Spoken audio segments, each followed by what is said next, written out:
पिछले बार में हमने देखा सीतू ने वू पे हमला कर दिया, लेकिन आखिरकार वू ने उसको हरा दिया। और अब नमस्कार, हम शुभारंभ कहानी आगे तो लाइक सब्सक्राइब बटन दबा दे। इस पार्ट की शुरुआत में ही उसी बग को दिखाया जाता है जिसको खा के अंकल जी मम्मा मम्मा मामा मामा चिल्लाने लगे थे, और उसको सीनियर सिस्टर सू देख के बोलती ये बग यहाँ कैसे है, क्योंकि जेंटो एंड डाओसेक के लीडर ने इस बग यानी फैंथम इंसेक्ट को पूरी तरह से खत्म कर दिया था। ये सीतू के पास कैसे आया? सुनते हुए वो एक झटके में याद आता और वो एक बोतल निकालता और बोलता सीनियर सिस्टर आपको याद है ना, वेबू माउंटेन में हम लोगों को कुछ पागल जानवर दिखे थे और कुछ कॉप्स भी पड़े हुए थे। ऐसा तो नहीं है ना सीनियर सिस्टर, जो वहाँ हुआ था उसमें भी इन पैंथम इंसेक्ट का ही हाथ। जिसको सुन के सीनियर सिस्टर सू को भी याद आता है और मुंह को बोलती है कि इसके बारे में पता लगा, और मुंह बोलता है क्यों नहीं, और इतना बोल के वहां से नौटंकी करते हुए चला जाता है। क्या था मुंह के जाने के बाद सीनियर सिस्टर सू वो को वापस बोलती है मैंने सुना है कि तुम immortal kingdom supervisor spectre tournament में पार्टिसिपेट करना चाहते हो, मेरी मानो नहीं करो क्योंकि सीतू इसका फायदा उठा के तुम्हें मार सकता है। जिस पे वो बोलता है सीनियर सिस्टर मैं आपकी रिस्पेक्ट करता हूँ, लेकिन माफ करना मेरे को पार्टिसिपेट करना पड़ेगा क्योंकि ये मेरे लिए बहुत जरूरी है। और अब क्या था सीन चेंज होता है, हमें डायरेक्ट टूर्नामेंट वाला दिन दिखाया जाता है जहाँ पे किंग मिंग और वो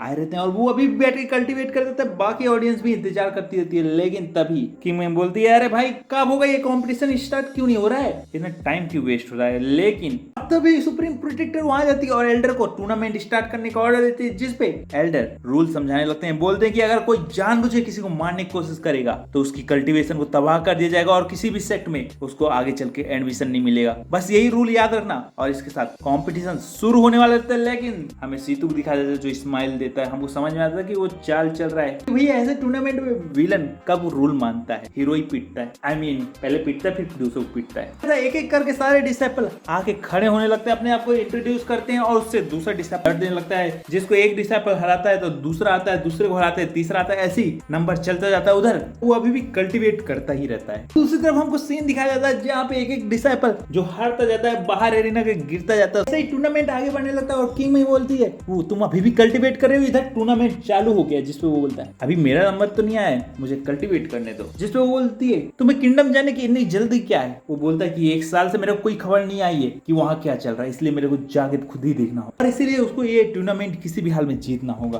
और बस वो ने इतना ही बोला तभी एक हरा डिसाइपल उसको तेजी से आता है जिसको वो साइड कर देता है और अब उसका नंबर आ जाता है। तो वो एरिना में कूद के चला जाता है और सामने वाला अपनी बड़ाई करने लगता है, लेकिन इससे पहले वो कुछ कर पाता वो एक झटके में उसको एरिना से बाहर फेंक देता है। अब क्या था वो बोलता है किसको अब लड़ना है, जल्दी से मंच में आना है, टाइम वेस्ट नहीं करना है क्योंकि मेरा टाइम निकला जा रहा है। समझ में नहीं आ रहा तुमको? जिसको देखिए हर कोई चौंक जाता है कि भाई ये की कल्टीवेशन लेवल के टॉप लेवल में पहुंच गया है, इससे भला कौन लड़ सकता है। नहीं नहीं नहीं मेरे को नहीं लड़ना है। ज्यादातर सारे डिसाइपल बोलने लगते हैं, लेकिन सीतू इशारा करता है जिसके कारण उसके चमचे कुछ कर नहीं पाते, डर जाते हैं और लालच में आके सीधा एक साथ उसके ऊपर अटैक करने के लिए चले जाते हैं। हाँ, क्योंकि चारों ओर से 4 डिसाइपल ने उसको घेर लिया था। जिसको देख के किंग बोलती है कि तुम लोग शर्म नहीं आती है, एक को मारने के लिए 4 लोग जा रहे हो, मैं जानती हूँ तुम यही प्लान बना रहे हो। तो इसको देख के सारे डिसाइपल बोलने लगते हैं कि भाई वो तो अब पीटने वाला है और बुरी तरह से हारने वाला है। लेकिन तभी एल्डर इस लड़ाई को रोकने के लिए आगे बढ़ते हैं, लेकिन बाकी जो हेड एल्डर रहते हैं वो उसको रोक देते हैं क्योंकि भैया शायद वो भी विलन के साथ ही मिले रहते हैं। कमेंट में चलो बताओ तुम लोग क्या सोचते हो। और अब कहानी आगे देखते हैं। और इसी के साथ सीन वापस एरिना में आता है जहाँ पे वो चारों मिलके वो की ओर तेजी से बढ़ते हैं और अटैक करने वाले थे, लेकिन वो अपने पैर जमीन में पटकता है और अपनी स्पिरिचुअल एनर्जी से चारों के एक झटके में पीछे फेंक देता है। जिसपे पीछे से एक तलवार फेंकता है, दो उसको डॉज करता है और सामने से तीनों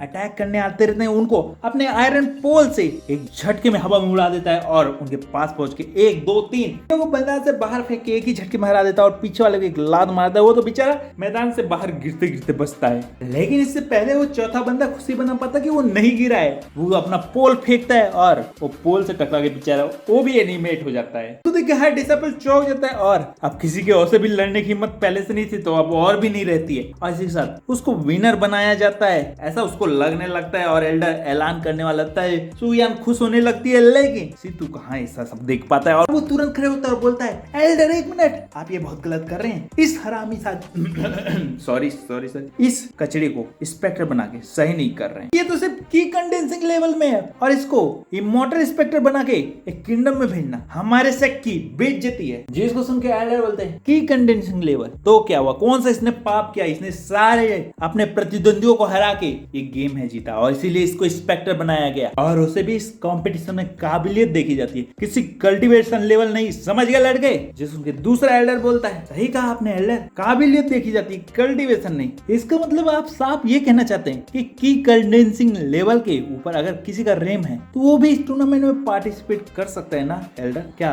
मैं सही बोल रहा हूँ? अब क्या था, वो इनको इन्हीं के बाद में फंसाने लगता है और सीतू की मदद करने लगता है। अब क्या था, सेकंड एल्डर की ये बात सुन के फर्स्ट एल्डर गुस्सा होने लगता है और एक दूसरे के साथ वो दोनों बहस करने लगते हैं क्योंकि दोनों की नहीं बनती है और दोनों झगड़ने लगते हैं, जिस पे गार्डियन बोलती है ये बात तो सही है, आपका सुझाव अच्छा लगा सेकंड एल्डर। क्यों सीतू, तुम लड़ना चाहोगे और अपनी काबिलियत मुझको दिखाना चाहोगे? सीतू तो ये देख के खुश हो जाता है और ये सुन के तुरंत वो मंच में कूद जाता है और सीतू मिंगलोंग वो यू से बोलता है, बेटा आज तो तू नहीं भाग पाएगा, डुंगू वैली से तू भाग गया था लेकिन आज तेरे को कोई बचाने भी नहीं आएगा। क्योंकि वो बोलता है हाँ बस हो गया, बहुत सुन लिया तेरा ये नाटक, अब लड़ाई कर, बकवास कम कर। कहते इतना बोल के वो दोनों में लड़ाई होने लगती है, उनकी तलवार और पोल आपस में टकराने लगती है और स्लैश होने लगते हैं और पूरे मैदान में इधर से उधर वो जाने लगते हैं। लेकिन तभी एक जबरदस्त टकराव कर वो दोनों दूर हो जाते हैं और अब क्या था, मिंगलोंग बिना देरी किए हुए अपनी special thunder immortal technique use करता है और वो के ऊपर बिजलियों की बारिश करने लगता है, जिसके प्रेशर में वो दबने लगता है और अपने पोल से बचाव करने लगता है। इधर से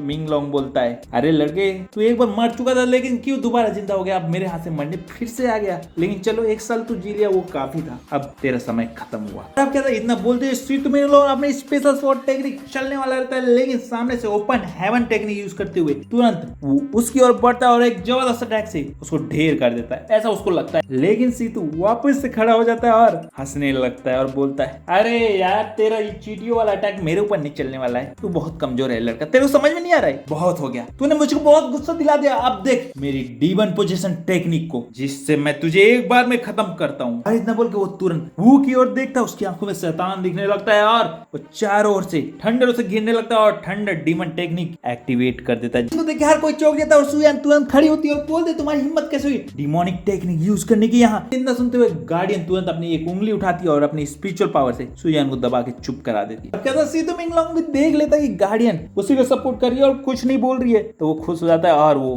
पे को मारने के लिए तैयार हो जाता है और अपनी जबरदस्त पावरफुल अल्टीमेट टेक्निक यूज करने की तैयारी करने लगता है। लेकिन इधर से वो भी शांत कहां बैठने वाला था, वो इंगियन ड्रैगन टेक्निक यूज करता है और उसके ऊपर अटैक करता है, लेकिन ड्रैगन टेक्निक उसके आर पार चली जाती है, उसको खरोच भी नहीं आती क्योंकि अब उसकी बॉडी इतनी ज्यादा ताकतवर हो चुकी होती है कि चारों ओर से ठंडर उसकी बॉडी को प्रोटेक्ट करने लगती है और आसमान से वो के ऊपर अटैक करने लगती है, जिसको वो वहां से हट के ब्लॉक करता है और डॉज करने लगता है। लेकिन एक के बाद एक ठंडर गिरने लगती है और वो कुछ नहीं कर पाता, जिसको अंदर से मिंगलोंग देखती रहती है और वो बोलती है, बस बहुत हो गया, अगर ये चीटिंग कर सकता है तो वो तू क्यों डर रहा है? और इतना बोल के उसके पास जो हाथ में फल रहता है वो मंकी फल को वो क्रश कर देती है और बहुत ज्यादा स्पिरिचुअल एनर्जी वो के शरीर में पहुंचा देती है। लेकिन तभी हमको सीतू को दिखाया जाता है जो एक जबरदस्त पावरफुल अटैक से वो पे अटैक करता है, लेकिन वो के अंदर की एनर्जी बाहर निकलती है और मंकी किंग में बदल जाता है और सीतू के अटैक को फेल कर देता है, उल्टा वही अटैक कर देता है जिसके कारण सीतू घायल होके पीछे फेंका जाता है। लेकिन हाँ, एरेना से गिरने से नीचे बच जाता है और इसी के साथ हमको मंकी किंग का चेहरा दिखाया जाता है। हाँ, क्योंकि वो अब मंकी किंग में बदल गया था, उसकी आंखें लाल हो गई थी। और इसी साथ एपिसोड खत्म होता है, तो मैं अगले एपिसोड मिलता हूँ। लेट्स गो, लाइक सब्सक्राइब भाई बहन सब दबा दो।